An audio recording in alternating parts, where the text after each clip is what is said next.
Hello नमस्कार दोस्तों, HQ global classes के यूट्यूब चैनल में आप लोग का बहुत बहुत स्वागत है।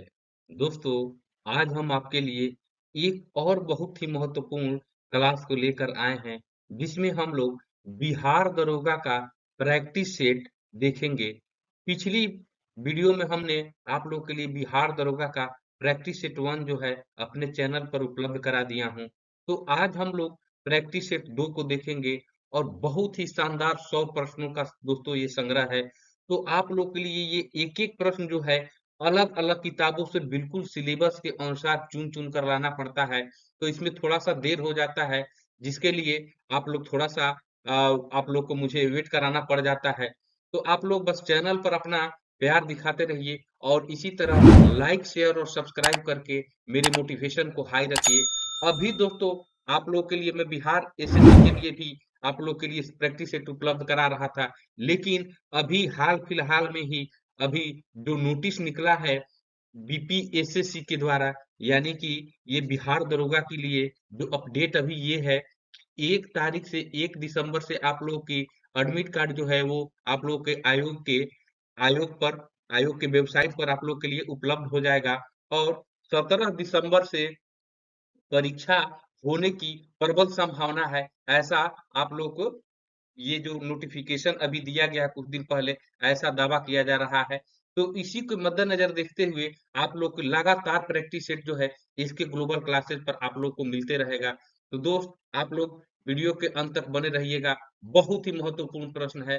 तो चलिए हम लोग आज का पहला प्रश्न देखेंगे। आज का पहला प्रश्न है दोस्त कि 2011 की जनगणना के अनुसार भारत की जनसंख्या थी 2011 की जनगणना के अनुसार भारत की जनसंख्या थी। ऑप्शन है आप लोग को 1100 मिलियन, 1004 मिलियन, 1210.2 मिलियन, 1045 मिलियन। ये 4 ऑप्शन जो है आप लोग को इन चारों ऑप्शनों में से कौन-सा ऑप्शन जो है ये सही होगा। आप लोग ऐसा भी कर सकते हैं कि आप लोग कमेंट बॉक्स में मेरे साथ-साथ आप लोग प्रश्नों का जवाब देते चलिए और 100 प्रश्नों में से आपका कितना सही हो रहा है, आप लोग अंतिम में कैलकुलेट करके बताइएगा। तो आप लोग के लिए एक प्रैक्टिस भी हो जाएगा कि मेरे साथ-साथ अगर आप लोग प्रश्नों का उत्तर देते चलिएगा, तो आप लोग को भी जो कितनी तैयारी है, ये भी पता चल जाएगा। और बहुत ही शानदार प्रश्न है दोस्तों। वीडियो को बिल्कुल स्किप मत कीजिएगा। तो चलिए इस प्रश्न का उत्तर हम लोग देख लेते हैं क्या होगा। इस प्रश्न का जो उत्तर है दोस्त ये ऑप्शन सी जो है यानी कि 1210.2 मिलियन जो है ये 2011 की जनगणना के अनुसार भारत की जनसंख्या थी। चलिए दूसरे प्रश्न की ओर चलते हैं हम लोग। दूसरा प्रश्न है दोस्त कि चोलम किस राज्य का प्रसिद्ध लोक नृत्य है? यहाँ पर चोलम की बात की जा रही है। ऑप्शन है आप लोगों का उड़ीसा, असम, मणिपुर, पश्चिम बंगाल। इन 4 ऑप्शनों में से कौन-सा ऑप्शन सही हो जाएगा? तो दोस्तों लोक नृत्य जनगणना जो ये टॉपिक है, ये ऐसे टॉपिक है कि आप लोग के इससे प्रश्न बनते ही बनते हैं। तो इसी तरह एक-एक प्रश्नों को खोज-खोज कर आप लोग को सिलेबस के अनुसार प्रैक्टिस सेट बनाना पड़ जाता है, तो थोड़ा-सा समय लग जाता है। चलिए बहरहाल इस प्रश्न का आप लोग उत्तर बताइए कि इस प्रश्न का उत्तर क्या होगा? तो इस प्रश्न का उत्तर दोस्तों ये मणिपुर हो जाएगा, ठीक है ना? ये मणिपुर हो जाएगा। जैसे ही मैं प्रश्न बता रहा हूँ, आप लोगों को प्रश्न पढ़ रहा हूँ, आप लोग तुरंत उसका आंसर बता दीजिए और आप लोग को 100 प्रश्न जो है बिल्कुल शानदार तरीके से, बिल्कुल आपके सिलेबस के अनुसार यानी कि जो मैथ 2-4 मैथ भी पूछे जाते हैं, उसको भी इसमें आप लोग को सम्मिलित किया गया है। तो आप लोग बने रहिए वीडियो के अंत तक। चलिए नेक्स्ट प्रश्न की ओर चलते हैं हम लोग। नेक्स्ट प्रश्न तीसरा नंबर प्रश्न है कि नोवाक जोकोविच किस देश के प्रमुख टेनिस खिलाड़ी हैं? तो दोस्त देखिए यहाँ पर 2 प्रश्न आप लोग के लिए बन जाते हैं।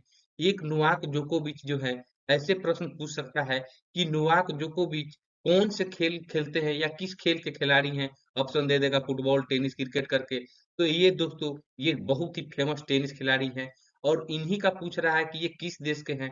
ऑप्शन है आप लोग के पास रूस, पोलैंड, सर्बिया और चीन। इन 4 ऑप्शनों में से कौन-सा हो जाएगा? तो नोवाक जोकोविच हैं जो ये दोस्तों ये सर्बिया के बहुत ही प्रसिद्ध, बहुत ही फेमस टेनिस खिलाड़ी हैं। विश्व प्रसिद्ध इनकी ये प्रसिद्धि है नोवाक जोकोविच का, ठीक है ना? तो आप लोग चलिए नेक्स्ट प्रश्न की ओर चलते हैं हम लोग। नेक्स्ट प्रश्न चौथा नंबर प्रश्न है देखिए, विश्व विरासत दिवस कब मनाया जाता है? विश्व विरासत दिवस कब मनाया जाता है दोस्त? ऑप्शन है आप लोग के पास 8 अप्रैल, 10 अप्रैल, 15 अप्रैल और 18 अप्रैल। इन 4 ऑप्शनों में से कौन-सा सही हो जाएगा? तो दोस्तों जब भी विश्व विरासत दिवस की बात की जाए तो ये 18 अप्रैल जो है बिल्कुल सही जवाब हो जाएगा विश्व विरासत दिवस के लिए। चलिए नेक्स्ट प्रश्न की ओर चलते हैं। नेक्स्ट प्रश्न, पांचवा प्रश्न है कि ब्रिक्स, ब्रिक्स में कौन कौन से देश शामिल हैं? ये ब्रिक्स एक जो कई देशों का समूह है, या कई देशों मत कहिए, 5 देशों का समूह है, ठीक है ना? इसमें से कौन कौन से देश जो हैं ये शामिल है, इन्हीं को पूछ रहा है। तो पहला ऑप्शन है ब्राजील, रूस, इंडिया, चीन, साउथ अफ्रीका। दूसरा ऑप्शन है Japan, Bharat, France, Germany, Indonesia. C है Kuwait, Qatar, USA, Australia, Denmark. चौथा है रूस, यूएसए, जापान, भारत और ऑस्ट्रेलिया। तो इन चारों ऑप्शनों में से कौन सा ऑप्शन दोस्त सही हो जाएगा? तो देखिए, ये ब्रिक्स जो दिया हुआ है, ये सभी दोस्तों एक एक लेटर जो है एक एक देश को यहाँ पर आप लोग को इंडिकेट करता है। तो बी से आप लोग को ब्राजील हो जाएगा, आर से रसिया हो जाएगा यानी रूस हो जाएगा, आई से अपना प्यारा भारत इंडिया हो जाएगा, सी से चाइना हो जाएगा और ए से साउथ अफ्रीका हो जाएगा। तो ऑप्शन ए जो है बिल्कुल सही जवाब हो जाएगा ब्रिक्स के लिए, ठीक है ना? चलिए नेक्स्ट प्रश्न की ओर चलते हैं। नेक्स्ट प्रश्न, प्रश्न 6 है कि लॉन टेनिस में प्रयुक्त गेंद का वजन कितना होता है? ये लॉन टेनिस में जो गेंद का जो प्रयोग किया जाता है उसका वजन पूछा जा रहा है। तो दोस्तों आजकल जो है ये उल्टा-पुल्टा प्रश्न पूछने का जो प्रचलन चल गया है, तो इसी टाइप से प्रश्न पूछ लिया जाता है कि कभी बता दिया जाता है कि ये गोल पोस्ट की लंबाई बताइए, क्रिकेट में बैट की लंबाई चौड़ाई बताइए, बॉल का व्यास बताइए। तो इस टाइप से प्रश्न जो है ये पूछे जा रहे हैं आप लोग को परीक्षा में। तो ऐसे प्रश्नों को भी मैं शामिल कर दिया हूँ इसमें कि ताकि आप लोगों को बिल्कुल कहीं भी क्वेश्चन आप लोग देखिए तो नया ना लगे। आप लोग इस तरह के क्वेश्चन को प्रैक्टिस बिल्कुल करते रहिएगा। तो ये लॉन टेनिस में प्रयुक्त गेंद का वजन कितना होता है दोस्त? इस प्रश्न का सही जवाब आप लोग को हो जाएगा ये 56.7 ग्राम से लेके 58.5 ग्राम तक इसका वजन होता है लॉन टेनिस में प्रयुक्त गेंद का। चलिए नेक्स्ट प्रश्न की ओर चलते हैं। नेक्स्ट प्रश्न 7वां नंबर प्रश्न है। देखिए ये सब करंट अफेयर के प्रश्न है कि बजट में जो इस बार चर्चा किया गया आई गोट कर्मयोगी जो है ये क्या है? जो बजट में चर्चा किया गया आई गोट कर्मयोगी क्या है? ये प्रश्न पूछा जा रहा है। ऑप्शन आप लोग को 4 ऑप्शन यहाँ पर दिया हुआ है। इन 4 ऑप्शनों में से कौन सा ऑप्शन सही हो जाएगा? तो दोस्त मैं एक-एक ऑप्शन को मैं पढ़ना इसलिए नहीं अब चाह रहा हूँ ताकि ये वीडियो जो है काफी लंबा हो जाएगा और आप लोग के लिए समय बहुत ज्यादा बचा नहीं हुआ है। अगर 17 दिसंबर को परीक्षा आयोजित हो रहा है तो 1 तारीख को ये बिल्कुल क्लियर हो जाएगा कि आयोग के वेबसाइट पर आप लोग का एडमिट कार्ड लोड हो रहा है कि नहीं। तो इसलिए आप लोग के लिए मैं जल्दी-जल्दी 100 प्रश्नों को कोशिश कर रहा हूँ कि आप लोग को करा दूँ। यानी कि 40 से 45 मिनट में आप लोग को प्रश्नों को मैं कोशिश कर रहा हूँ। ज़्यादा से ज़्यादा 50 मिनट के अंदर ये 100 प्रश्नों को कंप्लीट करा दूँ। तो इसके लिए सभी अगर ऑप्शन को पढ़ूँगा तो थोड़ा-सा देर होगा। तो चलिए इस प्रश्न का आप लोग उत्तर बताइए। इस प्रश्न का उत्तर जो हो जाएगा दोस्तों, ये आई गुट कर्मयोगी जो है, ये एकीकृत ऑनलाइन प्रशिक्षण मंच है। एकीकृत ऑनलाइन प्रशिक्षण मंच है। चलिए नेक्स्ट प्रश्न की ओर चलेंगे। नेक्स्ट प्रश्न 2008वां का ये भी करंट अफेयर का ही प्रश्न है दोस्त। ये वर्ष 2023 का अर्थशास्त्र के क्षेत्र में नोबेल पुरस्कार किसे दिया गया है? तो नोबेल पुरस्कार अर्थशास्त्र के क्षेत्र में किसे दिया गया 2023 का? तो दोस्तों इस प्रश्न का उत्तर जो हो जाएगा ये हो जाएगा क्लाउडिया गोल्डिन। और दोस्तों नोबेल पुरस्कार से बहुत ही शानदार सेपरेट वीडियो मैं अपने चैनल पर आप लोगों के लिए उपलब्ध करा दिया हूँ जिसमें 2022 के नोबेल पुरस्कार विजेता और 2023 के नोबेल पुरस्कार विजेता और स्टैटिस्टिक्स पॉइंट से जितने भी जीके पूछे जा सकते हैं नोबेल पुरस्कार से वो सारा मैंने वहां पर कवर करा दिया है आप लोग को। तो आप लोग इस वीडियो के बाद उसको अवश्य देख लीजिएगा। चलिए नेक्स्ट प्रश्न की ओर चलते हैं। नेक्स्ट प्रश्न, प्रश्न 9 है कि ये चुक्कर, चुक्कर जो है किस खेल से संबंधित है?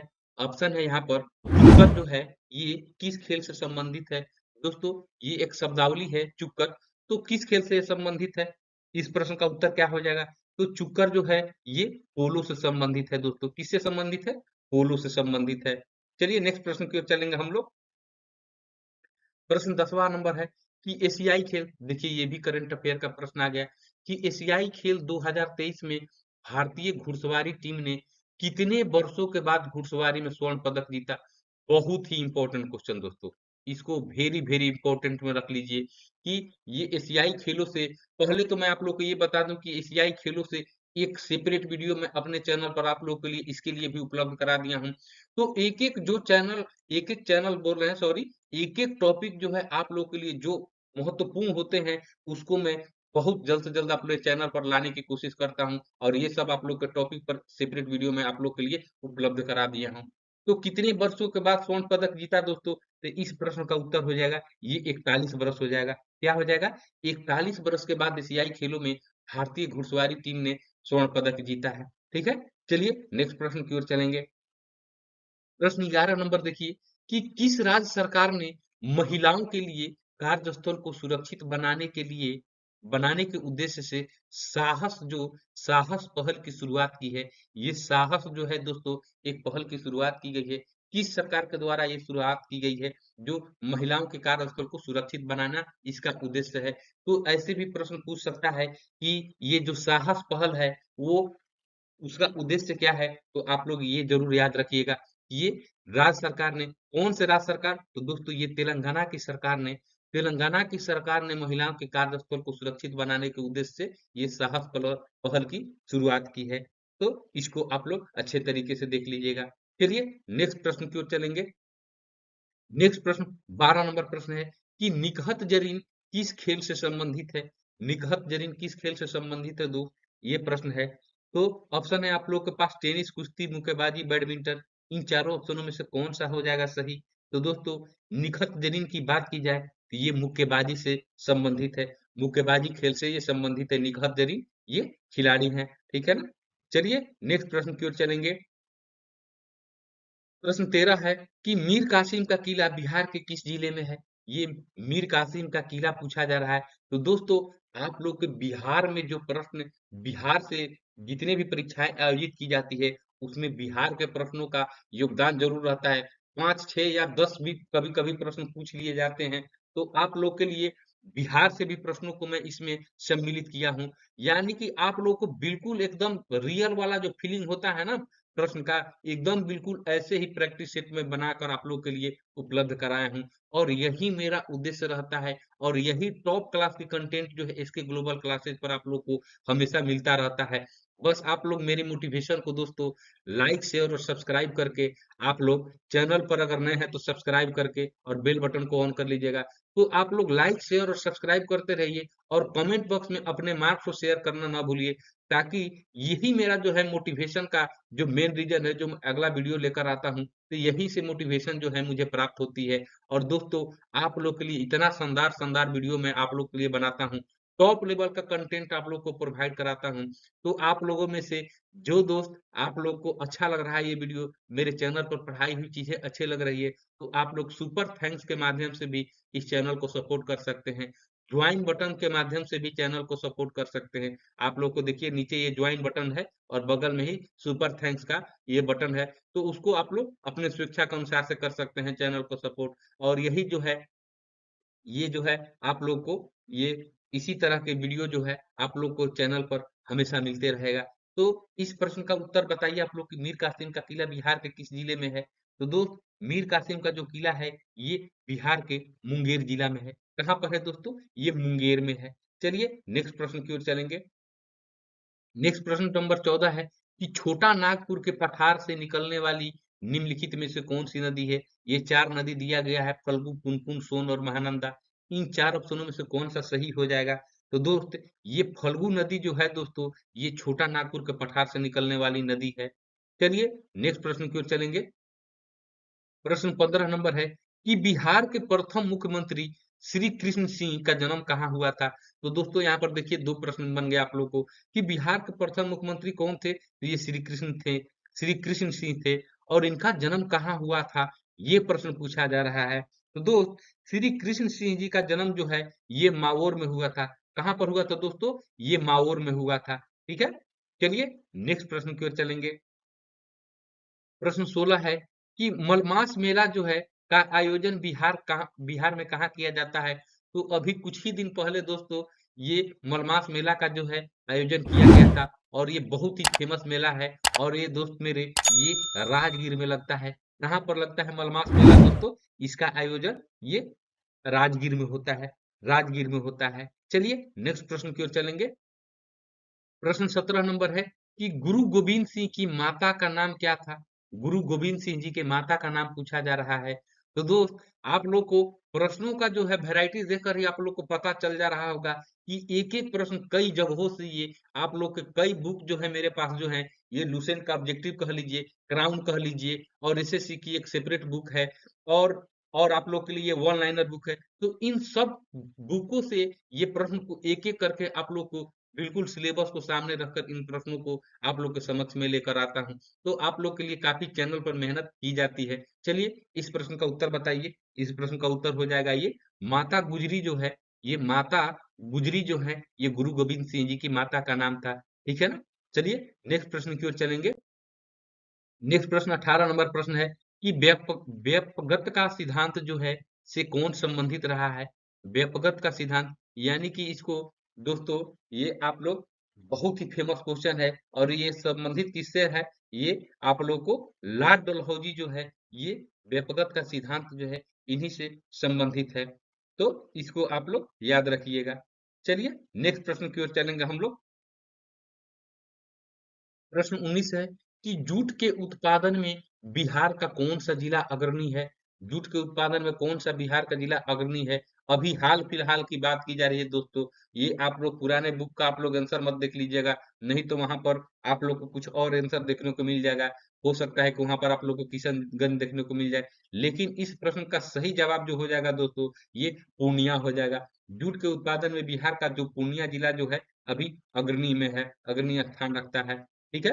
तो आप लोग ऐसे भी प्रश्नों को देखते चलिए। तो बिहार के प्रश्न भी आप लोग को सम्मिलित आप लोग को मिल रहा है, खेल से भी मिल रहा है, जनगणना से भी मिल रहा है। तो आप लोग अपना सिलेबस जो है अभी नहीं विश्वास है तो आप लोग अपना सिलेबस निकाल लीजिएगा और प्रीवियस ईयर के प्रश्नों को भी आप लोग देख लीजिए। बिल्कुल इसी टाइप के पैटर्न से प्रश्न पूछे गए हैं आप लोग को पहले भी जो पूछे गए हैं। तो आप लोग के लिए ये जो प्रैक्टिस सेट है बहुत महत्वपूर्ण है। बस स्किप मत कीजिए, आप लोग 100 प्रश्नों को एकदम देकर ही जाइए। ठीक है? चलिए नेक्स्ट प्रश्न की ओर चलते हैं हम लोग। प्रश्न 20 नंबर है कि वर्तमान में भारत के मुख्य न्यायाधीश कौन है? देखिए वर्तमान में अभी हाल फिलहाल में जो मुख्य न्यायाधीश ये 2023 की बात की जा रही है दोस्तों। तो अभी 2023 के नवंबर में जो है वर्तमान में मुख्य न्यायाधीश कौन है? तो डॉक्टर धनंजय वाई चंद्रचूड़ यानी कि इसको ऑप्शन में ऐसे भी दे सकता है, डी वाई चंद्रचूड़ भी कह सकता है, डॉक्टर डी वाई चंद्रचूड़ भी कह सकता है। तो डॉक्टर डी वाई चंद्रचूड़ इन्हीं का full form Dhananjay Y Chandrachud जो है इनका फुल फॉर्म हो गया नाम का। तो चलिए इसमें आप लोग बिल्कुल कंफ्यूज ना होइएगा। और दोस्तों मैं बहुत ज्यादा प्रश्नों का डिटेल वहीं पर मैं नहीं समझा रहा हूँ। आमतौर पर मैं प्रश्नों के फैक्ट भी इंपॉर्टेंट बताता हूँ जो जुड़े फैक्ट होते हैं। तो वैसे वीडियो जो है काफी लंबा हो जाएगा। तो आप लोग के लिए जो सेपरेट जो मैं वीडियो बनाता हूँ एक एक टॉपिक पर, तो वहां पर मैं डिटेल से बता देता हूँ। तो इसमें आप लोगों को 100 प्रश्न कम समय में कराना है, इसलिए उसको अपेक्षित मत रखिएगा। अगर अगले बार कहिएगा कि नहीं सर फैक्ट के साथ बताइए, तो अगले बार मैं फैक्ट के साथ भी बताऊंगा, लेकिन थोड़ा सा आप लोग को समय देना पड़ेगा मुझे। अगर फैक्ट को बताऊंगा तो बिल्कुल थोड़ा सा समय तो लगेगा ही दोस्त। तो आप लोग जैसा कहिएगा बिल्कुल आप लोग को वैसे ही वीडियो बिल्कुल मिलता रहेगा। चलिए नेक्स्ट प्रश्न की ओर चलते हैं हम लोग। नेक्स्ट प्रश्न 21 है कि संक्षिप्त रूप में पीएसएलवी का अर्थ है। पीएसएलवी दोस्तों ये बहुत ही फेमस क्वेश्चन है दोस्तों और इससे प्रश्न पूछे जाते हैं। तो इस प्रश्न का सही जवाब क्या हो जाएगा? तो इस प्रश्न का जो सही जवाब हो जाएगा ये हो जाएगा पोलर सैटेलाइट लॉन्च व्हीकल जो है ये पीएसएलवी हो जाएगा। ठीक है ना? ये पीएसएलवी जीएसएलवी इससे प्रश्न पूछे जाते हैं और जीएसएलवी यहाँ पर जी अगर कर देता तो जियो सिंक्रोनस सैटेलाइट लॉन्च व्हीकल जो है वो उसका फुल फॉर्म हो जाता है। ठीक है ना? तो आप लोग को ऐसे ही देखते चलना है। चलिए नेक्स्ट प्रश्न की ओर चलेंगे हम लोग। प्रश्न 22 है कि राजा भोज निम्नलिखित में से किस राजवंश से संबंधित थे? राजा भोज की बात की जा रही है। तो दोस्त मेरे राजा भोज जो हैं ये परमार वंश से संबंधित थे। किससे संबंधित थे? परमार वंश से संबंधित थे। चलिए नेक्स्ट प्रश्न की ओर चलेंगे। नेक्स्ट प्रश्न 23 है कि जैन धर्म के अंतिम तीर्थंकर जो महावीर की मृत्यु हुई कहाँ हुई थी? तो पहले तो देखिए यहाँ पर दो प्रश्न क्या बन जा रहा है। प्रश्न ऐसे भी पूछ लिए जाते हैं आपकी परीक्षा में कि जैन धर्म के अंतिम तीर्थंकर कौन थे? तो दोस्तों ये महावीर स्वामी जी थे। ये अंतिम तीर्थंकर थे जैन धर्म के और इनकी मृत्यु कहाँ हुई ये प्रश्न पूछा जा रहा है। तो इनका मृत्यु जो है दोस्तों ये पावापुरी में हुआ है। कहाँ पर हुआ है? पावापुरी में हुआ है। चलिए नेक्स्ट प्रश्न की ओर देखेंगे। 24 नंबर प्रश्न है कि भारत के सुदूर पूर्व में जो देश सर्वाधिक लंबी सीमा बनाता है वह है। भारत के जो सुदूर पूर्व में जो देश का सर्वाधिक लंबी सीमा बनाता है वो कौन है? ये सुदूर पूर्व बोल रहा है दोस्तों। सर्वाधिक सीमा वाला बात मत समझ लीजिएगा। सर्वाधिक सीमा की अगर बात करें डायरेक्ट तो वो बांग्लादेश हो जाता है, लेकिन ये सुदूर पूर्व की बात की जा रही है। और इस प्रश्न का जो सही जवाब हो जाएगा ये म्यांमार जो है दोस्तों, ये सुदूर पूर्व में जो है ये थोड़ा सा लंबा सीमा बनाता है भारत के साथ। म्यांमार हो गया। ठीक है, चलिए नेक्स्ट प्रश्न की ओर चलेंगे। 25 25 है कि इनमें से कौन भारत के राष्ट्रपति द्वारा नियुक्त नहीं होते हैं। यानी कि यहाँ पर चार जो ऑप्शन है इसमें से कौन कौन जो है जिसकी नियुक्ति भारत के राष्ट्रपति द्वारा की जाती है और किनकी नहीं की जाती है। तो दोस्तों ये एम्बेसडर, ये राजदूत का अंग्रेजी होता है एम्बेसडर, जो जो राजनयिक होते हैं दूसरे देशों में भारत के प्रधानमंत्री और भारत के मुख्य न्यायाधीश। तो इन तीनों का तो नियुक्ति जो है भारत के राष्ट्रपति के द्वारा की जाती है। लेकिन दोस्तों ये उपराष्ट्रपति जो है, इस प्रश्न का सही जवाब हो जाएगा। उपराष्ट्रपति की नियुक्ति जो है ये राष्ट्रपति के द्वारा नहीं की जाती है। इनकी नियुक्ति प्रणाली अलग है। ठीक है ना। चलिए नेक्स्ट प्रश्न की ओर चलेंगे। 26 नंबर प्रश्न है कि जब किसी माध्यम का ताप बढ़ता है तो उस माध्यम में प्रकाश का वेग क्या होता है भाई। यहाँ प्रश्न पूछ रहा है कि किसी माध्यम का अगर ताप बढ़ जाएगा उस माध्यम में प्रकाश का वेग का क्या अंतर पड़ेगा। तो दोस्तों इस प्रश्न का जो सही जवाब हो जाएगा, कोई परिवर्तन नहीं होता है, अपरिवर्तित रहता है। माध्यम के ताप बढ़ने से जो प्रकाश का वेग जो है उस पर कोई अंतर नहीं पड़ता है। आप लोग फिजिक्स में इसको जरूर पढ़े होंगे। मैं आशा करता हूं कि आप लोग इसे को अच्छे से समझ भी गए होंगे। चलिए नेक्स्ट प्रश्न की ओर चलेंगे हम लोग। नेक्स्ट प्रश्न 27 है कि 1857 ईस्वी का विद्रोह जो है लखनऊ में किसके नेतृत्व में आगे बढ़ा था। यानी कि जैसे बिहार में जो है ये वीर कुंवर सिंह जी का 1857 की क्रांति से संबंधित है, उसी तरह जो पूछा जा रहा है कि लखनऊ में ये नेतृत्व किसके द्वारा किया गया था। तो लखनऊ में ये नेतृत्व जो है दोस्तों ये बेगम हजरत महल जी के द्वारा किया गया। किसके द्वारा किया गया? बेगम हजरत महल जी के द्वारा किया गया। ये 1857 के विद्रोह में लखनऊ में नेतृत्व जो है बेगम हजरत महल, बिल्कुल सही जवाब हो जाएगा। चलिए नेक्स्ट प्रश्न की ओर चलेंगे। नेक्स्ट प्रश्न 28 है कि भारत छोड़ो आंदोलन कब प्रारंभ हुआ। दोस्तों ये डेट के साथ जब पूछ देता है तो ये बहुत ही मुश्किल काम हो जाता है। ऐसे तो सब कोई जानते हैं कि भारत छोड़ो आंदोलन जो है 1942 में प्रारंभ हुआ, लेकिन कब हुआ? 9 अगस्त को हुआ कि 10 अगस्त, 15 अगस्त, 16 अगस्त, इसमें से कौन सा सही हो जाएगा? तो दोस्त मेरे इस प्रश्न का जो सही जवाब हो जाएगा ये हो जाएगा 9 अगस्त 1942 को भारत छोड़ो आंदोलन जो है प्रारंभ हुआ था। चलिए नेक्स्ट प्रश्न की ओर चलेंगे। नेक्स्ट प्रश्न 29 है कि जल जिसमें कैल्शियम अथवा मैग्नीशियम के घुलनशील लवण कहलाते हैं। ये जिस यहाँ पर ये प्रश्न पूछ रहा है दोस्तों कि जल जो होता है जिसमें कैल्शियम और मैग्नीशियम के घुलनशील लवण जो होते हैं उसमें मिले रहते हैं, उस जल को क्या कहते हैं। ऑप्शन कठोर जल, भारी जल, लवणीय जल और मृदु जल। ये चार ऑप्शन में से कौन सा ऑप्शन हो जाएगा? तो दोस्तों जब भी मैग्नीशियम और कैल्शियम की लवण की बात की जाए तो वो जल हो जाएगा, वो हार्ड वाटर कहलाता है, कठोर जल कहलाता है। ठीक है ना। तो आप लोग बिल्कुल कंफ्यूज ना होइएगा। चलिए नेक्स्ट प्रश्न की ओर चलेंगे हम लोग। प्रश्न 30 है आज का कि शिक्षा में सुधार हेतु ब्रिटिश सरकार ने सैंडलर विश्वविद्यालय आयोग कब नियुक्त किया। ये सैंडलर देखिए ऐसे भी प्रश्न पूछे जाते हैं। आप लोग प्रीवियस ईयर के प्रश्नों में देखेंगे, चाहे वो एसएससी हो आप लोग के, चाहे बिहार दरोगा या बीपीएससी, ये एक प्रश्न पूछा जा चुका है कि सैंडलर आयोग का संबंध किससे है। तो दोस्तों सैंडलर आयोग का संबंध जो है ये शिक्षा में सुधार के लिए था। ठीक है ना। और ये सैंडलर विश्वविद्यालय आयोग की नियुक्त कब किया गया है ब्रिटिश सरकार के द्वारा, ये पूछा जा रहा है प्रश्न में। तो इस प्रश्न का जो उत्तर है दोस्त ये जो हो जाएगा ये 1917 जो है बिल्कुल सही जवाब हो जाएगा। शिक्षा में सुधार हेतु ब्रिटिश सरकार ने 1917 में सैंडलर विश्वविद्यालय आयोग का गठन किया। चलिए नेक्स्ट प्रश्न की ओर चलेंगे। प्रश्न 31 है, ये नाबार्ड की बात की जा रही है दोस्तों कि नाबार्ड नाम है। ये तो इतना दोस्त प्रश्न इंपॉर्टेंट है कि ये कोई एग्जाम छोड़ा ही नहीं है, चाहे वो बिहार से हो, उत्तर प्रदेश से हो, चाहे स्टेट के द्वारा, कई स्टेटों के द्वारा जो परीक्षाएं आयोजित होती है या केंद्र सरकार के द्वारा जो परीक्षाएं आयोजित की जाती है, नाबार्ड वाला जो हो गया ये क्वेश्चन। तो कभी कभी नाबार्ड का फुल फॉर्म में पूछ लिया जाता है, तो आप लोग कमेंट बॉक्स में नाबार्ड का फुल फॉर्म मुझे बताइए। और आप लोगों को यह प्रश्न का जो उत्तर हो जाएगा वो मैं आप लोगों को बता रहा हूँ। नाबार्ड का जो ये कृषि की सहायता के लिए एक विशिष्ट बैंक का जो आयोजन, ये आप लोगों को जो बनाया गया बैंक कृषि के सहायता के लिए, तो ये कृषि से संबंधित बैंक है दोस्तों, नाबार्ड हो जाएगा। ठीक है ना?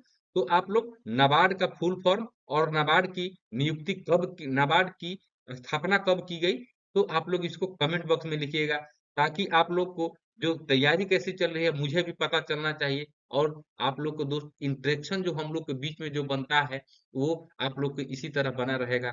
तो साथ साथ आप लोग, मैं आशा करता हूँ कि आप लोग मेरे साथ साथ प्रश्नों का उत्तर देते चल रहे होंगे, और अंत में जरूर अपना मार्क्स शेयर कीजिएगा आप लोग कमेंट बॉक्स में। और ऐसा कीजिएगा, मुझे बहुत अच्छा लगता है, मुझे वहीं से मोटिवेशन प्राप्त होता है। चलिए नेक्स्ट प्रश्न की ओर चलते हैं हम लोग। नेक्स्ट प्रश्न 32 है कि चंपारण नील आंदोलन, यहाँ पर चंपारण नील आंदोलन का राष्ट्रीय नेता कौन था ये पूछा जा रहा है। तो चंपारण नील आंदोलन ये नेता की बात की जा रही है, तो दोस्तों यह जो है महात्मा गांधी जी जो है, ये चंपारण नील आंदोलन के राष्ट्रीय नेता थे। ठीक है ना? जो चंपारण में ये नील आंदोलन के लिए जो ये राष्ट्रीय नेता जो है, ये महात्मा गांधी हो गए। चलिए नेक्स्ट प्रश्न की ओर चलेंगे। नेक्स्ट प्रश्न 33 है कि निष्क्रिय विरोध के सिद्धांत का प्रतिपादन किसने किया। निष्क्रिय विरोध का सिद्धांत का प्रतिपादन किसने किया, इस प्रश्न का उत्तर बताना है। तो दोस्त इस प्रश्न का जो उत्तर हो जाएगा निष्क्रिय विरोध का सिद्धांत, ये जो अरविंद घोष जी जो हैं, इन्हीं के द्वारा प्रतिपादन किया गया निष्क्रिय विरोध के सिद्धांत को। चलिए नेक्स्ट प्रश्न की ओर चलेंगे हम लोग। नेक्स्ट प्रश्न 34 है कि भारतीय जीवन बीमा निगम यानी कि एलआईसी की यहाँ पर बात की जा रही है। ठीक है ना? कि स्थापना कब हुई? ऑप्शन 56 है, 1956, 1944, 1950, 1947। तो भारतीय जीवन बीमा निगम की स्थापना की जब बात की जाए दोस्तों, तो यह जो है 1956 में इसकी स्थापना किया गया, ये स्थापना किया गया 1956 में। चलिए नेक्स्ट प्रश्न की ओर चलते हैं। 35 प्रश्न है कि उस शहर का देशांतर क्या है जहां का स्थानीय समय 6 बजे शाम है, लेकिन ग्रीनविच औसत समय जो है 4 बजे शाम है। तो ये क्या हो जाएगा दोस्तों? तो आप लोग जानते हैं कि जो पृथ्वी जो है 360 डिग्री देशांतर में बटी हुई है, और यहाँ पर ये 2 घंटे जो है, ये कह रहा है कि ग्रीनविच औसत समय 4 बजे शाम है, लेकिन स्थानीय समय वहां पर 6 बज रहा है। तो आप लोग को एक एक घंटा के लिए 15 डिग्री देशांतर हो जाता है, यानी कि 15 डिग्री देशांतर जैसे ही होगा 1 घंटा समय में अंतर आ जाता है। तो यहाँ पर 2 घंटे समय में अंतर है, तो ये 30 डिग्री पूर्व जो है इस प्रश्न का जो है बिल्कुल सही जवाब हो जाएगा। 30 डिग्री पूर्व जो है ये बिल्कुल सही जवाब हो जाएगा इस प्रश्न के लिए। चलिए नेक्स्ट प्रश्न की ओर चलते हैं। नेक्स्ट प्रश्न 36 नंबर प्रश्न है कि जर्मनी में नाजीवाद की वकालत किसने की। जर्मनी में नाजीवाद की वकालत किसने किया था?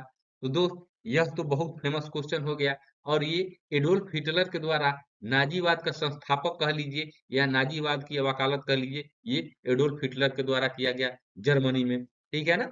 चलिए नेक्स्ट प्रश्न की ओर चलेंगे हम लोग।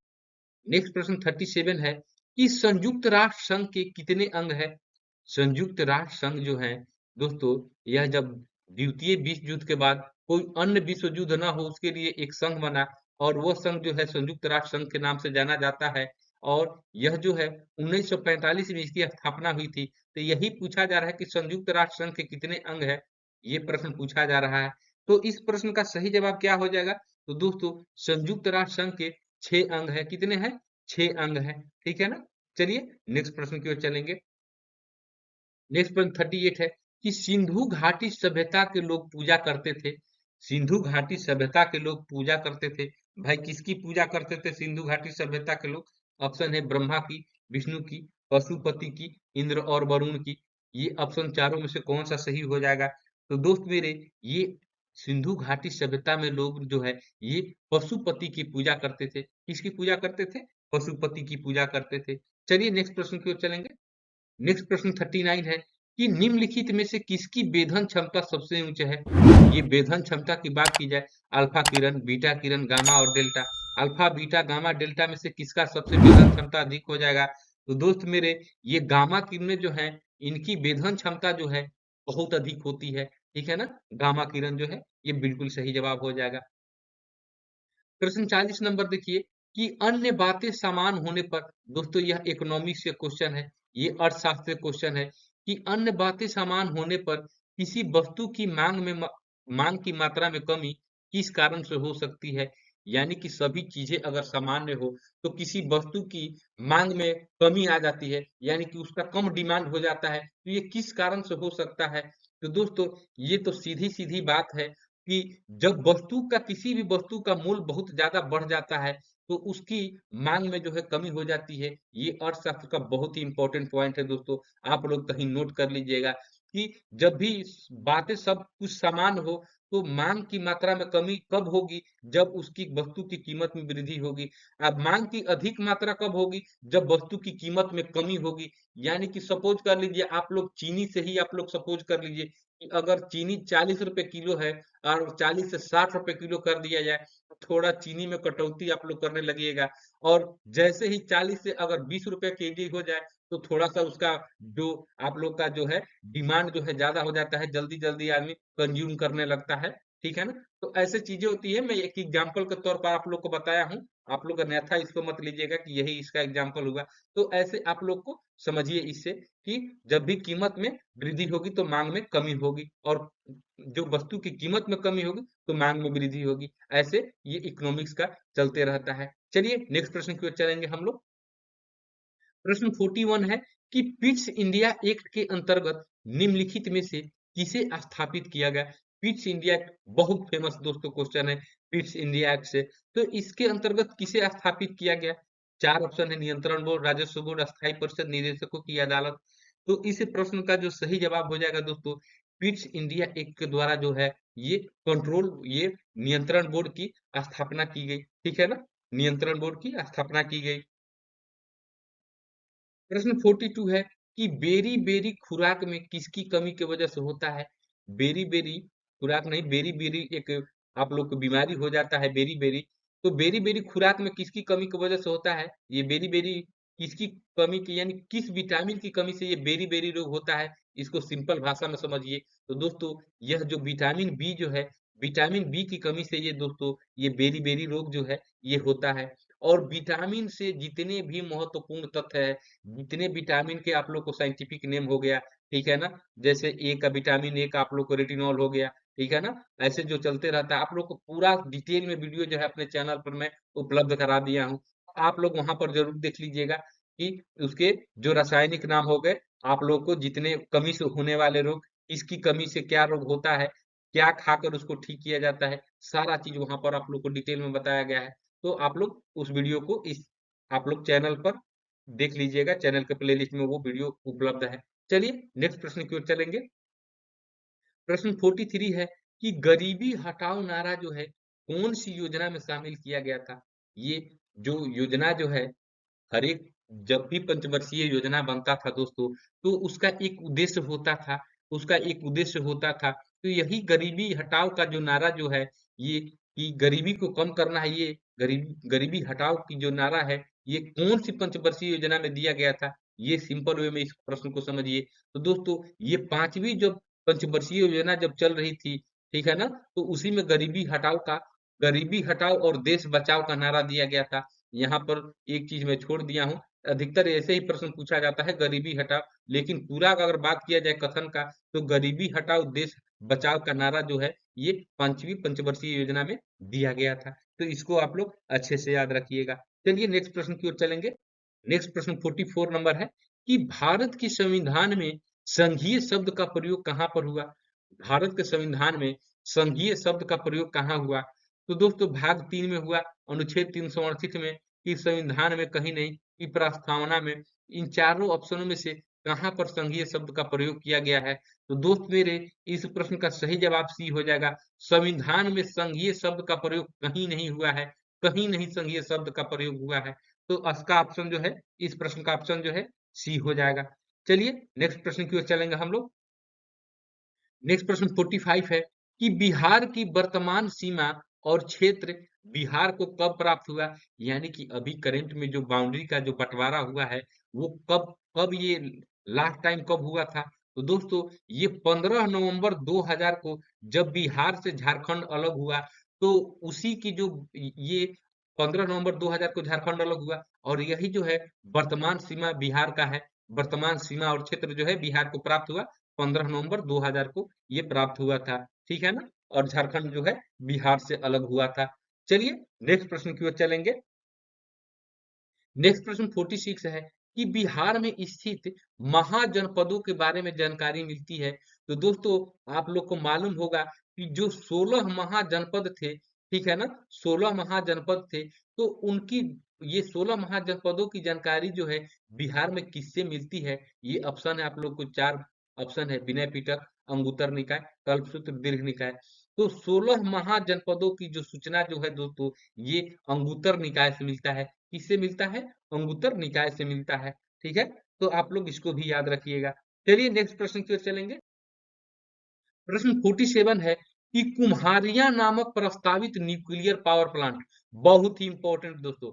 ऐसे तो आप लोग कैगा वैगा सब सुने होंगे, जितने भी ये न्यूक्लियर पावर प्लांट है, ठीक है ना, ये कैगा, कुडुनुकुलम, ये सब जितने हैं, आप लोग को ये मैं अपने चैनल पर इस सबसे सेपरेट वीडियो में उपलब्ध करा दिया हूँ। आप लोग को कई जगह ये डिस्कशन में भी मैं बता दिया हूँ। लेकिन यह प्रश्न आप लोग को कई दोस्तों के लिए नया होगा कि कुम्हारिया नामक प्रस्तावित न्यूक्लियर पावर प्लांट किस राज्य से संबंधित है। दोस्तों ये चार ऑप्शन है: आंध्र प्रदेश, गुजरात, हरियाणा और पश्चिम बंगाल। तो इस प्रश्न का जो सही जवाब हो जाएगा, ये जो प्रस्तावित योजना है जहां पर चल रहा है, ये हरियाणा में चल रहा है दोस्तों। कहां पर? हरियाणा में ये न्यूक्लियर पावर प्लांट जो है बनाया जा रहा है। चलिए नेक्स्ट प्रश्न की ओर चलेंगे। प्रश्न 48 है कि अमृत बाजार पत्रिका की स्थापना किसने की?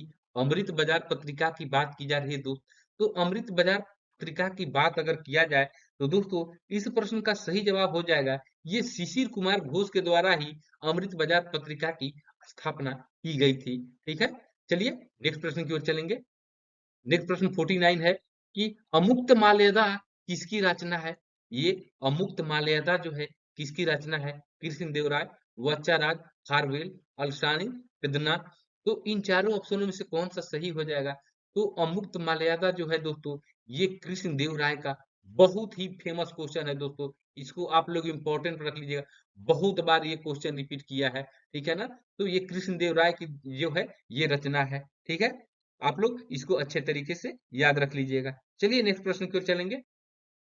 नेक्स्ट प्रश्न 50वां नंबर प्रश्न है कि मुगल सम्राट शाह आलम द्वितीय ने ईस्ट इंडिया कंपनी को बंगाल, बिहार तथा उड़ीसा की दीवानी प्रदान की। यानी कि शाह आलम द्वितीय ने ईस्ट इंडिया कंपनी को ये दीवानी कब प्रदान की? बंगाल, बिहार और उड़ीसा की। तो पूरे डेट के साथ अगर बात की जाए दोस्तों, तो ये क्वेश्चन टफ हो जाता है। ठीक है ना, और इस प्रश्न का जो सही उत्तर हो जाएगा, ये 12 अगस्त 1765 को इन्होंने 3 स्टेट की दीवानी जो है ईस्ट इंडिया कंपनी को दी, मुगल सम्राट शाह आलम द्वितीय ने। ठीक है, चलिए नेक्स्ट प्रश्न की ओर चलेंगे हम लोग। नेक्स्ट प्रश्न 51 है कि जीव की उत्पत्ति जीव से होती है, इस कथन का सत्यापन किया। ठीक है ना, जीव की उत्पत्ति जीव से होती है, इस कथन का सत्यापन किसने के द्वारा किया गया? तो दोस्त इस प्रश्न का जो सही जवाब है, ये लुई पास्चर हो जाएगा। ठीक है ना, लुई पास्चर जो है इस प्रश्न का सही जवाब हो जाएगा। कहीं कहीं कुछ कुछ बुक में आप लोग को ओपेरिन भी दे देगा, लेकिन वो ऑप्शन जो है सही नहीं है, तो आप लोग इसको भी ध्यान में रखिएगा। ठीक है ना, कि जीव की उत्पत्ति जीव से होती है, इस कथन का सत्यापन किसने किया? तो लुई पास्चर ने किया। चलिए नेक्स्ट प्रश्न की ओर चलेंगे। 52 प्रश्न है कि निम्नलिखित में से कौन सी डांस शैली जो है मुख्यतः बिहार से जुड़ी हुई है? तो दोस्तों जब भी बिहार के प्रश्न ये पूछे जाते हैं और बिहार की परीक्षाएं आयोजित होती है, तो बिहार से प्रश्न जो है बिल्कुल पूछे ही पूछे जाते हैं। और ये नृत्य शैली हो गया, या चित्रकला हो गया, या यहाँ की पेंटिंग हो गई, जैसे मधुबनी पेंटिंग हो गई, तो इन सबको आप लोग ध्यान में रखिएगा। तो यहाँ पर डांस शैली की पूछा जा रहा है, तो दोस्त यह जो विदेशिया जो डांस जो है, ये बिहार से संबंधित है। ठीक है ना, विदेशिया जो है ये बिहार से नृत्य शैली संबंधित है। ठीक, चलिए नेक्स्ट प्रश्न की ओर चलेंगे। 53 ये राजा राम मोहन राय द्वारा ब्रह्म समाज की स्थापना कब की गई? तो यहाँ पर दो प्रश्न बन गए आप लोग को कि ब्रह्म समाज की स्थापना किसके द्वारा की गई? तो दोस्तों राजा राम मोहन राय के द्वारा।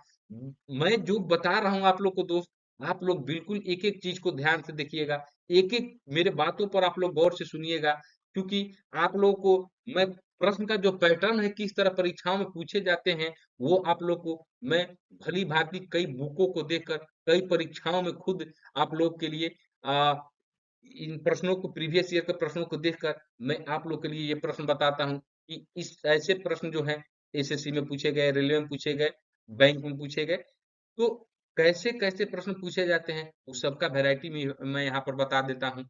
तो राजा राम मोहन जो है, ये राजा राम मोहन राय जो है, ये ब्रह्म समाज की स्थापना की, कब की, ये प्रश्न पूछा जा रहा है। तो दोस्त मेरे, यह जो है 1828 ईस्वी में जो है, राजा राम मोहन राय के द्वारा ब्रह्म समाज की जो है स्थापना की गई थी। ठीक है? चलिए नेक्स्ट प्रश्न की ओर चलेंगे। नेक्स्ट प्रश्न 54 है कि जब ग्रेनाइट की चट्टानों का कायांतरण होता है तो वे किसमें परिवर्तित हो जाते हैं? यानी कि गिरनेट ग्रेनाइट की जो चट्टान है उसका कायांतरण जब होगा तो वो किस चीज में परिवर्तित हो जाएगा? तो दोस्तों वो नीस में परिवर्तित हो जाता है। किस में परिवर्तित हो जाता है? वो नीस में परिवर्तित हो जाता है। 55 प्रश्न देखिए यहाँ पर है कि वर्नाकुलर प्रेस एक्ट जो है मार्च 1878 में किसने पारित किया? तो ये भी आप लोग याद रख लीजिएगा कि वर्नाकुलर प्रेस एक्ट कब पारित किया गया? तो 1878 में पारित किया गया।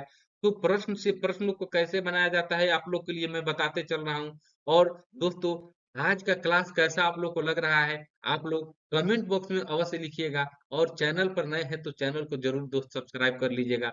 और आप लोग मुझे सुपर थैंक्स के माध्यम से भी आप लोग इस चैनल को सपोर्ट कर सकते हैं। ज्वाइन बटन के माध्यम से भी आप लोग सपोर्ट कर सकते हैं, और आप लोग का सहयोग करना जो है इस चैनल पर अपेक्षित है। तो आप लोग इसको भी ध्यान में रखिएगा, और लाइक शेयर और सब्सक्राइब करना तो बिल्कुल मत भूलिएगा।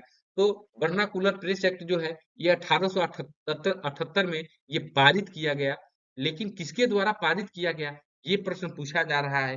तो इस प्रश्न का उत्तर हो जाएगा, ये लॉर्ड लीटन के द्वारा ये वर्नाकुलर प्रेस एक्ट जो है 1878 में पारित किया गया, लॉर्ड लीटन हो गया। चलिए नेक्स्ट प्रश्न की ओर चलेंगे। 56 प्रश्न है कि 10 डिग्री चैनल मध्य में है, किसके किसके मध्य में 10 डिग्री चैनल है दोस्तों? यह जो हो जाएगा 10 डिग्री चैनल जो है, ये लिटिल अंडमान और कार निकोबार के बीच में ये 10 डिग्री चैनल है। ठीक है? तो इसको भी आप लोग देख लीजिएगा। चलिए नेक्स्ट प्रश्न की ओर चलते हैं। नेक्स्ट प्रश्न 57 है कि किसी अयस्क को वायु की अनुपस्थिति में उसके गलन बिंदु से कम ताप तक गर्म करने को क्या कहते हैं? किसी अयस्क को वायु के अनुपस्थिति में उसके मेल्टिंग पॉइंट यानी कि गलन बिंदु से कम ताप तक गर्म करने को क्या कहते हैं? इस प्रश्न का उत्तर बताना है आप लोग को। तो दोस्तों, उसी को ये एक निस्तापन जो प्रक्रिया है, इसी को निस्तापन कहते हैं। ठीक है ना? गलन बिंदु से कम ताप पर गर्म करना वायु की अनुपस्थिति में निस्तापन कहलाता है। चलिए नेक्स्ट प्रश्न की ओर चलेंगे।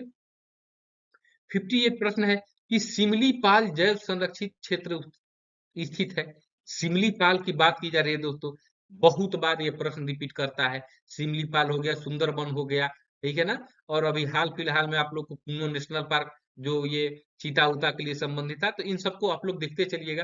खैर, आप लोग के लिए लगातार प्रैक्टिस सेट जो है इस चैनल पर आप लोग के लिए मैं उपलब्ध कराता रहूंगा, और बखूबी से बहुत सारे क्वेश्चन को आप लोग को मैं कंप्लीट कराऊंगा। ठीक है? तो आप लोग चैनल पर बस बने रहिएगा। तो सिमलीपाल जैव संरक्षित क्षेत्र जो है दोस्त, यह जो है उड़ीसा में स्थित है। कहाँ पर है? ये उड़ीसा में स्थित है। चलिए नेक्स्ट प्रश्न की ओर चलेंगे। 59 प्रश्न आप लोग को कि मध्यकाल में बटाई शब्द का अर्थ था। ये मध्यकाल में जो बटाई शब्द जो है उसका अर्थ क्या था दोस्तों? यह जो था, ये लगान निर्धारण करने का दोस्तों एक तरीका था। ये बंटाई जो शब्द जो है, ये लगान निर्धारण करने का एक तरीका था। ठीक है? आप लोग इसको भी देख लीजिएगा अच्छे से, और आशा करता हूं कि आप लोग को मेरा जो यह क्लास जो है बहुत अच्छा लग रहा होगा। चलिए नेक्स्ट प्रश्न की ओर चलेंगे, और आप लोग दोस्तों एकदम बिल्कुल अंत तक बने रहिएगा, वीडियो के अंत तक बने रहिएगा। अभी और महत्वपूर्ण प्रश्नों का जो है आप लोग के समक्ष आना बाकी है। बहुत ही शानदार प्रश्नों का कलेक्शन जो है इस प्रैक्टिस सेट में है। चलिए नेक्स्ट प्रश्न की ओर चलेंगे। नेक्स्ट प्रश्न 60 नंबर प्रश्न है कि 1855 ईस्वी में संथालों ने किस अंग्रेज कमांडर को हराया था? 1855 में संथालों ने किस अंग्रेज कमांडर को हराया था? यह प्रश्न है। तो दोस्तों, यह मेजर बारो को ये 1855 में संथालों ने हराया था। किसको? मेजर बारो को हराया था इन लोगों ने। चलिए नेक्स्ट प्रश्न की ओर देखेंगे। 61 प्रश्न है कि दूसरी पंचवर्षीय योजना की रूपरेखा किसने तैयार किया था? दूसरी पंचवर्षीय योजना की रूपरेखा किसने तैयार किया था? ये प्रश्न है। तो दोस्तों, दूसरी पंचवर्षीय योजना का ये पीसी महालनोबिस जो है, पीसी महालनोबिस जो है, इन्हों के द्वारा ही ये दूसरी पंचवर्षीय योजना की रूपरेखा जो है तैयार की गई थी। तो इसको भी आप लोग अच्छे से देख लीजिएगा, और आप लोग साथ साथ मेरे कमेंट में आप लोग प्रश्नों का उत्तर देते चलिए, और अंत में जरूर बताइए कि आप लोग का कितना प्रश्न का उत्तर जो है ये सही हुआ। चलिए नेक्स्ट प्रश्न की ओर चलेंगे। प्रश्न 62 है कि बरौनी तेल शोधक कारखाना स्थापित हुआ था। यानी कि बरौनी तेल शोधक कारखाना जो है स्थापित कब हुआ? तो दोस्तों, ये बरौनी तेल शोधक कारखाना जो है ये 1965 में ये सौंपा गया देश को, ठीक है ना। 1965 में ये पूर्ण रूप से तैयार होकर ये चालू हुआ था। 1965 में बरौनी तेल शोधक कारखाना जो है, तो इसको भी आप लोग याद रखिएगा। चलिए नेक्स्ट प्रश्न की ओर चलेंगे। नेक्स्ट प्रश्न 63 है कि कैक्टस में सूल किसका रूपांतरण है? कैक्टस जो पौधा होता है उसमें सूल किसका रूपांतरण होता है? तो इस प्रश्न का सही जो जवाब हो जाएगा दोस्त मेरे, ये जो है कैक्टस में सूल जो है ये पत्तों का रूपांतरण होता है। किसका रूपांतरण होता है दोस्त? ये पत्तों का रूपांतरण होता है। तो आप लोग इसको भी देख लीजिएगा।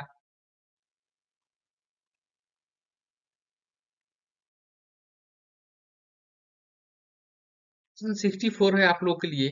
प्रश्न 64 है दोस्त कि भारतीय संविधान की समवर्ती सूची की धारणा किस देश के संविधान से ली गई है? भारतीय संविधान में जो समवर्ती सूची की धारणा जो है ये किस संविधान से ली गई है? ये प्रश्न पूछा जा रहा है। तो इस प्रश्न का उत्तर क्या हो जाएगा दोस्त? तो ये हो जाएगा ऑस्ट्रेलिया से लिया गया है। भारतीय संविधान में समवर्ती सूची जो है ये ऑस्ट्रेलिया से लिया गया है। इसकी धारणा जो है ये ऑस्ट्रेलिया से लिया गया। चलिए नेक्स्ट प्रश्न की ओर चलेंगे। 65 नंबर प्रश्न है कि अलाउद्दीन खिलजी के आक्रमण के समय देवगिरी का शासक कौन था? अलाउद्दीन खिलजी का जब आक्रमण हुआ तो उस समय देवगिरी का शासक कौन था दोस्त? ये प्रश्न पूछा जा रहा है। तो दोस्तों, इस प्रश्न का उत्तर जो हो जाएगा ये रामचंद्र देव, रामचंद्र देव जो है उस समय देवगिरी के शासक थे अलाउद्दीन खिलजी का जब आक्रमण हुआ। चलिए नेक्स्ट प्रश्न की ओर चलेंगे। प्रश्न 66 है कि किस सदन में अध्यक्षता करने वाला अधिकारी उस सदन का सदस्य नहीं होता है? किस सदन में अध्यक्षता करने वाला अधिकारी उस सदन का सदस्य नहीं होता है?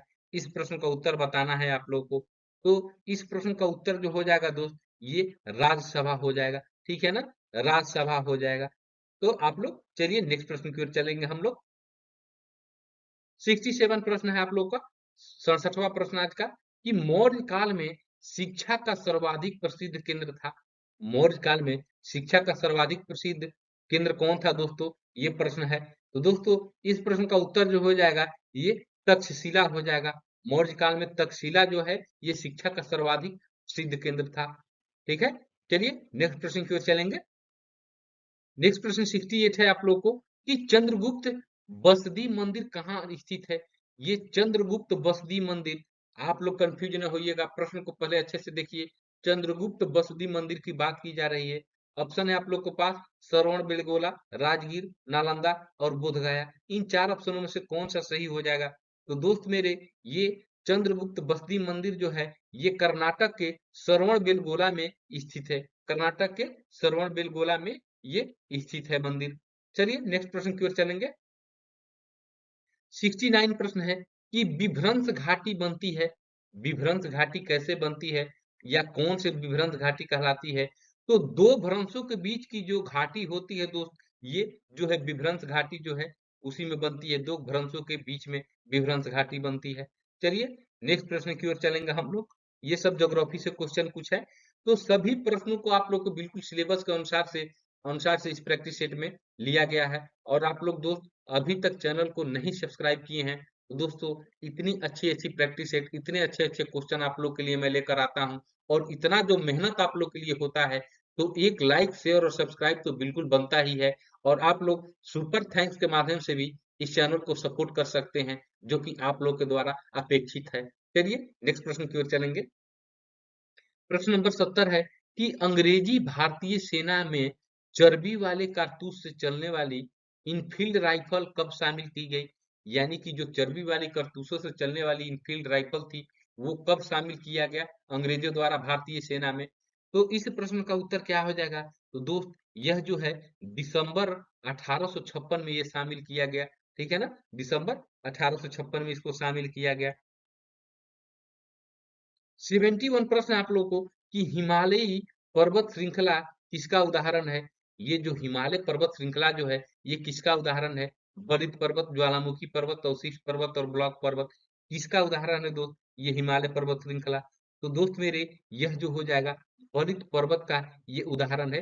हिमालय पर्वत श्रृंखला जो है बलित पर्वत का उदाहरण है ये। चलिए नेक्स्ट प्रश्न की ओर चलेंगे।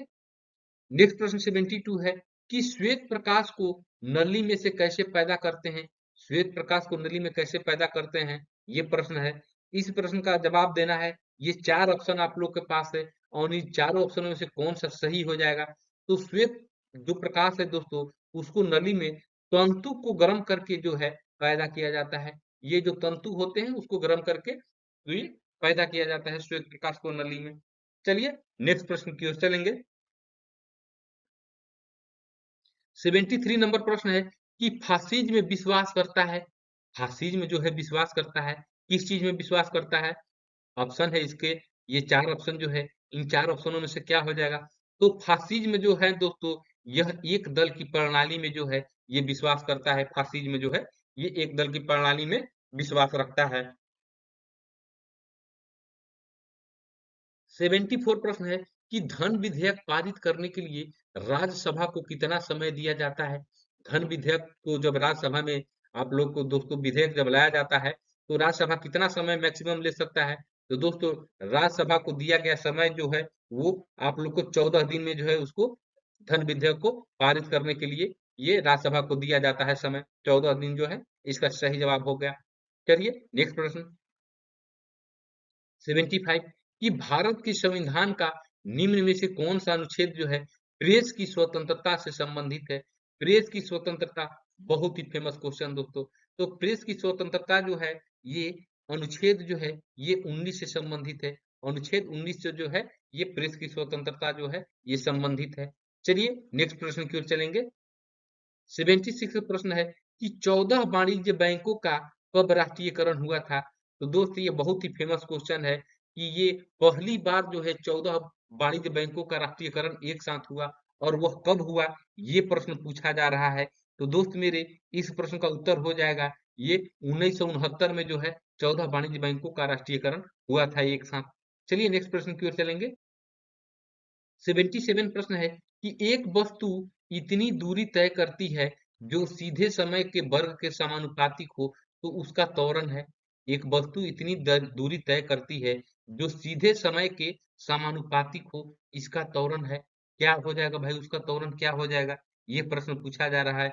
तो उसके दोस्तों त्वरण में कोई परिवर्तन नहीं होगा, वो अपरिवर्तित रहेगा। ठीक है ना, ये अपरिवर्तित रहेगा। चलिए नेक्स्ट प्रश्न की ओर चलेंगे हम लोग।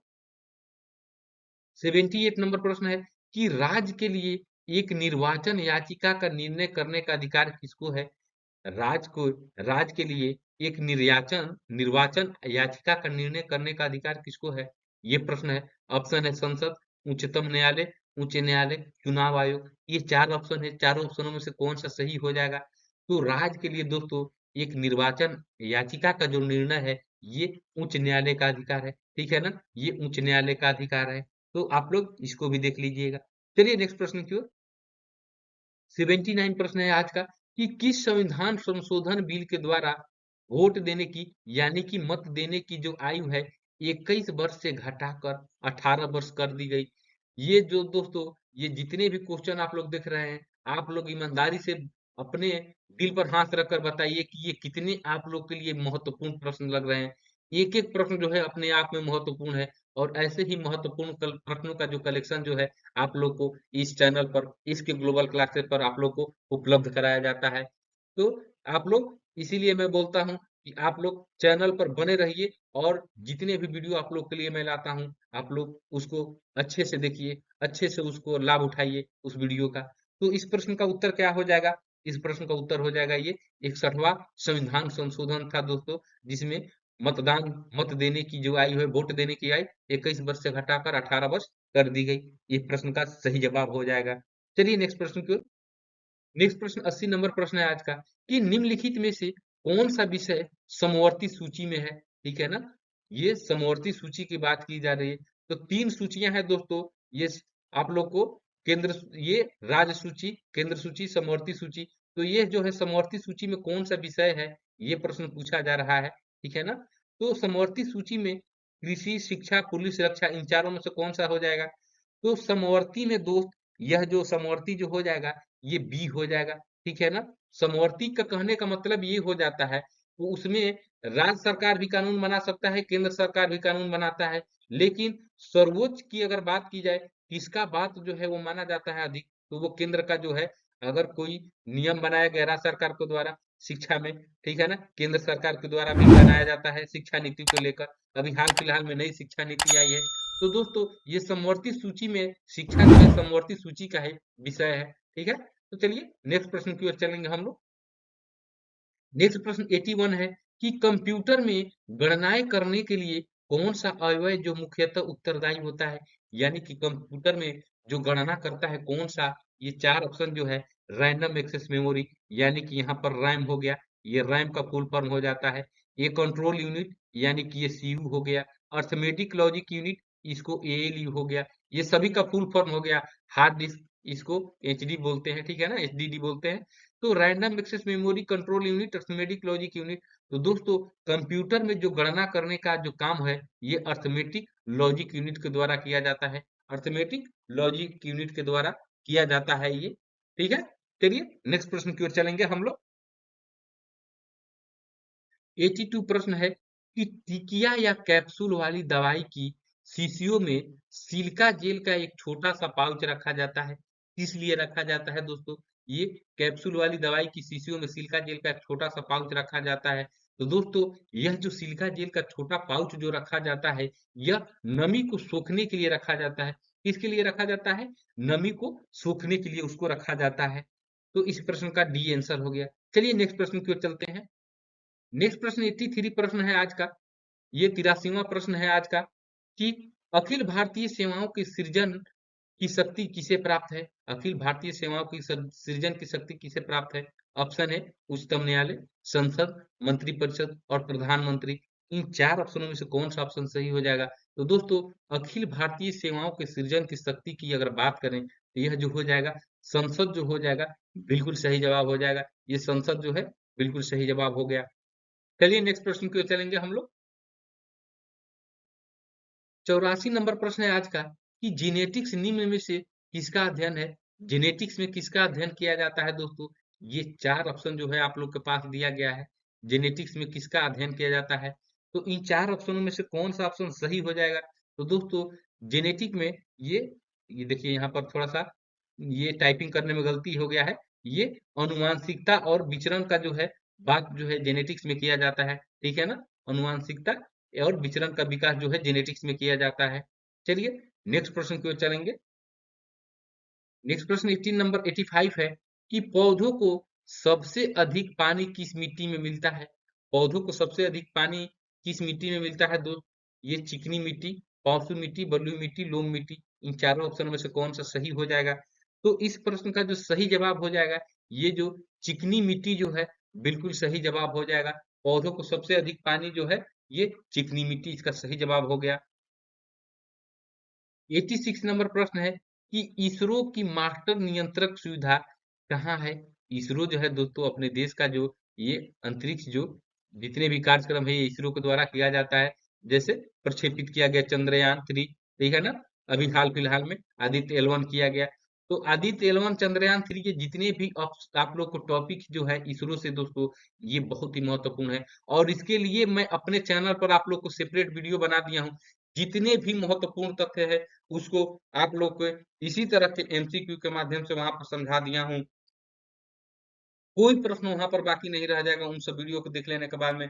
चंद्रयान 3 हो या आदित्य L1 हो, इससे कोई प्रश्न नहीं छूटेगा। उस वीडियो को आप लोग जरूर देख लीजिए। चैनल के प्लेलिस्ट में आप लोग को करंट अफेयर वाले प्लेलिस्ट में उपलब्ध है। तो इसरो की मास्टर नियंत्रक सुविधा जो है कहाँ है, यह जो है प्रश्न का उत्तर क्या हो जाएगा।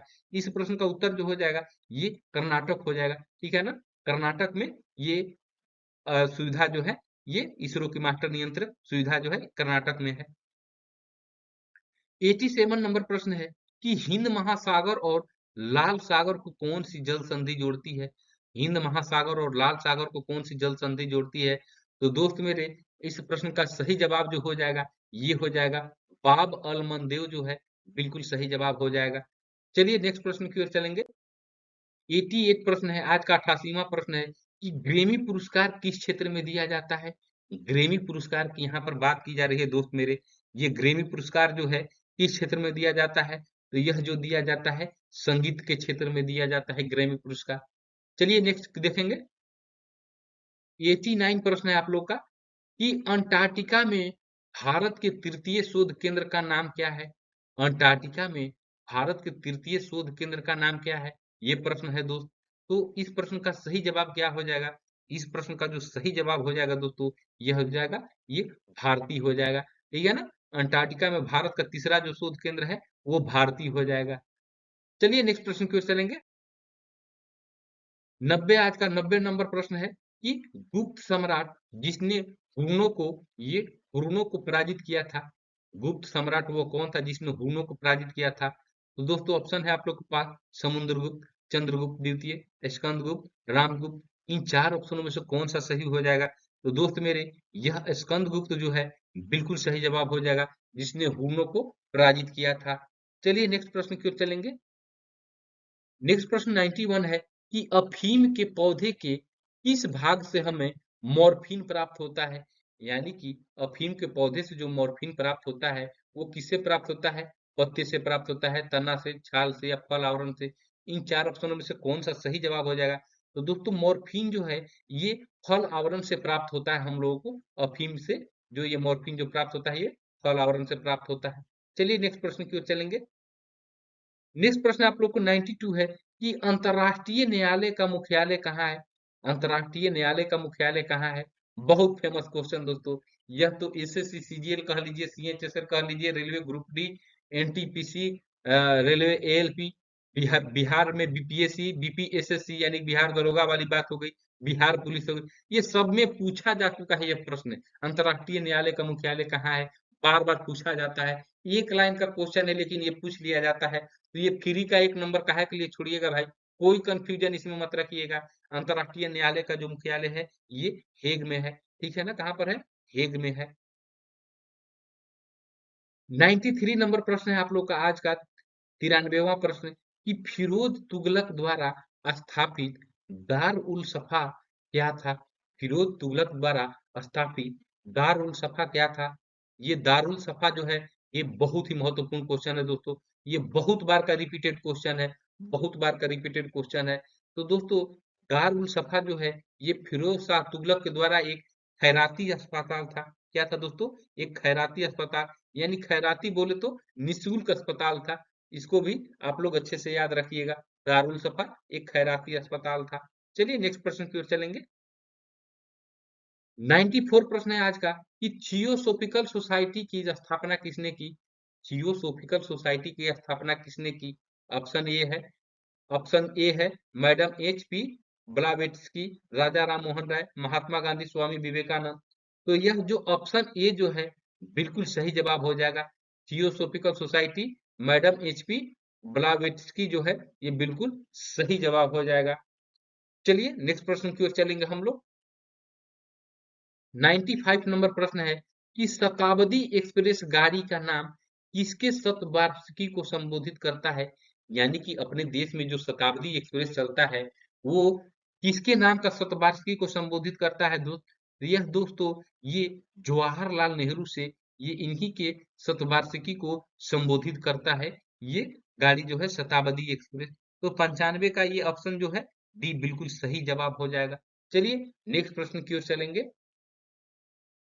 नेक्स्ट प्रश्न 96 है आप लोग को कि एमिनो एसिड की आवश्यकता किसके संश्लेषण के लिए होती है? एमिनो एसिड की बात की जा रही है। तो एमिनो एसिड की अगर बात किया जाए दोस्तों, यह जो है यह प्रोटीन के संश्लेषण के लिए आवश्यक होता है। यह किसके संश्लेषण के लिए? तो प्रोटीन के संश्लेषण के लिए यह आवश्यक होता है एमिनो एसिड। ठीक है? तो इसको भी आप लोग मैं आशा करता हूं कि अच्छे से देख लिए होंगे। चलिए नेक्स्ट प्रश्न की ओर चलेंगे। देखिए दोस्तों, अब यहाँ से आप लोग को मैथ का प्रश्न आ गया। 97, 98, 99 और 100 यानी कि 4 प्रश्न जो है आप लोग को गणित से कराए जाएंगे और उसमें एक रीजनिंग का भी प्रश्न होगा। ऐसे ही 3, 4, 5 प्रश्न जो है आप लोग को बिहार दरोगा में पूछे जाते हैं और बहुत बड़ा प्रश्न नहीं पूछे जाते हैं दोस्तों। ये बहुत भारी भरकम प्रश्न नहीं, बिल्कुल ट्रिकी प्रश्न पूछे जाते हैं। तो वैसे ही प्रश्नों को मैं आप लोग के समक्ष लेकर आया हूँ। प्रश्न आप लोग को है, प्रश्न 97 है कि इस अंक को यदि 1 से 9 तक से गुणा करें तो गुणनफल के अंकों का योग प्रत्येक दशा में इस अंक के बराबर होगा। यानी कि इसमें से कौन सा अंक है जिसको 1 से लेकर अगर 9 तक गुणा किया जाए तो उसके अंकों का जो योग होगा गुणनफल का, वो प्रत्येक दशा में वो अंक के बराबर होगा। तो चलिए देखा जाए। 11 है, 11 को 1 में गुणा कीजिएगा 11 हो जाएगा। 11 को 2 में गुणा कीजिएगा 11 दूनी 22 होगा। तो इसको जोड़िएगा तो 1 1 2 हो जाएगा, ये 2 2 4 हो जाएगा। तो यह तो बिल्कुल गलत हो गया। चलिए नेक्स्ट की ओर चलेंगे। यही प्रश्न कह रहा है कि दोस्तों उसको 1 से 9 तक गुणा करेंगे तो गुणनफल जो आएगा उसके अंकों का योग जो है उस अंक के बराबर होगा। चलिए 9 को देखेंगे, ऑप्शन 2 बी को। तो 9 में 1 गुना करेंगे तो 9 हो जाएगा, तो बिल्कुल ये 9 के बराबर है। 9 में 2 से गुना करेंगे 18 होगा और 1 8 को जोड़ेंगे तो ये भी 9 हो जाएगा। फिर 9 को 3 से गुना करेंगे तो 9 3 27, ये 2 और 7 को जोड़ेंगे तो ये भी 9 हो गया। तो दोस्तों इसी तरह 9 में 9 से गुना कीजिए 81 होगा, इसी तरह चलते रहेगा और ये 8 1 9 हो जाता है। तो यह जो ऑप्शन जो है बिल्कुल सेटिस्फाइड कर जा रहा है। तो यही जो है प्रश्न का उत्तर हो जाएगा। ऑप्शन बी जो है बिल्कुल सही जवाब हो जाएगा। जो इसको 1 से 9 तक गुना करेंगे तो इसके गुणनफल के अंकों का योग जो है वो प्रत्येक दशा में वो 9 ही आएगा। तो ये 9 जो है बिल्कुल सही जवाब हो गया। चलिए नेक्स्ट प्रश्न की ओर चलेंगे। आज का ये 98 प्रश्न है दोस्तों, 98वां प्रश्न है।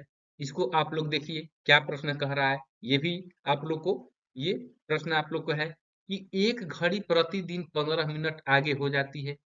कोई घड़ी है दोस्त, यह जो है प्रतिदिन 15 मिनट आगे हो जाती है। अब 12 बजे दोपहर में इसका समय सही मिलाया गया है। अब प्रातः 4 बजे यह समय दिखाएगी। प्रश्न पूछा जा रहा है आप लोग को कि कोई घड़ी जो है 15 मिनट ये जो है प्रतिदिन आगे हो जा रहा है। यानी कि 24 घंटा, एक दिन में 24 घंटा होता है दोस्तों और 24 घंटा में यह जो है 15 मिनट जो है आगे हो जा रही है। ठीक है ना? और इसका टाइम जो है 12 बजे दोपहर में सही मिलाया गया है। अब सुबह के अगले दिन 4 बजे पूछा जा रहा है। तो पहले तो देख लीजिए कि कितना घंटा हो गया। तो 12 बजे दोपहर से लेके 12 बजे रात तक ये 12 घंटा प्लस ये 4 यानी कि 16 घंटा बाद पूछा जा रहा है कि वह घड़ी कितना समय दिखाएगा। तो दोस्तों 15 मिनट 24 घंटा में आगे हो जा रहा है। तो ऐसे कर लेंगे, 15/24 कर लेंगे और गुना 16 से कर देंगे। यही हो जाएगा हम लोग का उत्तर। देखिए कितना आएगा, 3 5 15, 3 8 24, 8 दूनी 16 यानी कि ये 10 मिनट जो है घड़ी जो है ये आगे हो जाएगी। यानी कि समय सुबह 4 बजेगा तो 4 बजे जो है ये बढ़ा हुआ जो समय है वो 4:10 दिखाएगा। ठीक है ना? कितना दिखाएगा? 4:10 दिखाएगा, वो समय दिखाएगा। और यह जो ऑप्शन सी जो है बिल्कुल सही जवाब हो जाएगा। तो आशा करता हूं कि ये प्रश्न भी आप लोग को अच्छे से समझ में आ गया होगा। तो आप लोग के लिए मेरा यही कोशिश रहता है कि बहुत सरल ढंग से आप लोग को मैं समझा दूं ताकि कहीं भी कोई ये आप लोग की किंतु परंतु डाउट वाली बात ही ना रह जाए। बस आप लोग चैनल पर बने रहिए और इसी तरह दोस्तों आप लोग वीडियो के लास्ट तक बने रहिए ताकि आप लोग को अच्छे-अच्छे प्रश्नों की संग्रह जो है पूरे इसको अच्छे से लाभ उठा सके। और चैनल पर आप लोग नए हैं तो चैनल को लाइक, शेयर और सब्सक्राइब करना ना भूलिए और सुपर थैंक्स के माध्यम से सपोर्ट करना जो है बिल्कुल ना भूलिए। चलिए नेक्स्ट प्रश्न की ओर चलेंगे। आज का देखिए ये प्रश्न जो है 99 यानी कि आज का 99वां क्वेश्चन जो है आप लोग का प्रश्न है कि निम्नलिखित में से कौन सा अंक 2 और 4 दोनों से विभाज्य है। ठीक है ना? इसमें से कौन सा अंक 2 और 4 दोनों से विभाज्य है। ये 4 ऑप्शन दिए गए हैं। तो दोस्तों 2 और 4 के विभाज्यता का नियम क्या कहता है ये आप लोग अच्छे से जानते होंगे। तो 2 से कौन सी संख्याएं विभाजित होती है तो आप लोग बहुत शुरू में ही पढ़े होंगे कि यदि किसी संख्या के इकाई अंक पर 0 हो, 2 हो, 4, 6, 8 हो, इन अगर ये सब अंक हो तो वह जो संख्या होता है वो 2 से भाज्य होता है, ठीक है ना। उसी तरह 4 से अगर बात की जाए, ये 4 से अगर बात की जाए, तो दोस्तों इसका ये होता है कि यदि किसी संख्या के ये अंतिम 2 अंक, जैसे अगर यहाँ पर 274 है, तो ये अंतिम अंक ये 7 4 हो जाएगा, 5 7 6 4 6 हो जाएगा। यानी इसी में देखिए ना जो ऑप्शन दिया हुआ है, इसमें ये अंतिम अंक 76 हो गया, इसमें 2 अंक 38 हो गया, इसमें 22 हो गया, ये 26 हो गया। तो इसमें का अंतिम जो 2 अंक होता है, वो अगर 4 से विभाजित हो जाता है, तो वह संख्या बिल्कुल 4 से विभाजित होगा, पूरा का पूरा संख्या। तो हम लोग को इतना बड़ा जो संख्या है, इसको 4 से भाग नहीं करना है, बस ये वो अंतिम 2 वाला 2 को देख लेना है, तो 4 से भाज्य हो रहा है कि नहीं हो रहा है। अब भाज्य हो गया तो वो सही है, और नहीं हो रहा है तो वो नहीं जाएगा, ठीक है ना। तो 2 और 4 से यही हो गया, तो 2 से विभाज्य और 4 से दोनों से विभाज्य पूछ रहा है यहाँ से, 2 और 4 दोनों से भाज्य हो, तो देखिए यहाँ पर ऑप्शन ए को देखिए, अंतिम में यहाँ पर 6 है इकाई अंक पर, तो देखिए 2 से भाज्यता का नियम क्या कहलाता है कि इकाई अंक पर 0 2 4 6 8, तो ये तो बिल्कुल सही हो गया। अब 4 वाला देखिए, 4 से भाज्य होने के लिए अंतिम का जो 2 अंक है, यानी कि ये 76 जो है, ये 4 से भाग पूरा पूरा लग जाना चाहिए। तो 4 एकम 4, और ये 4 नवा 36, ये तो भाई बिल्कुल एकदम भाग लग गया। यानी कि ऑप्शन ए जो है बिल्कुल सही जवाब हो जाएगा। यह जो ऑप्शन ए जो है बिल्कुल सही जवाब हो जाएगा, यही इसका उत्तर हो जाएगा। चलिए नेक्स्ट प्रश्न की ओर चलेंगे हम लोग।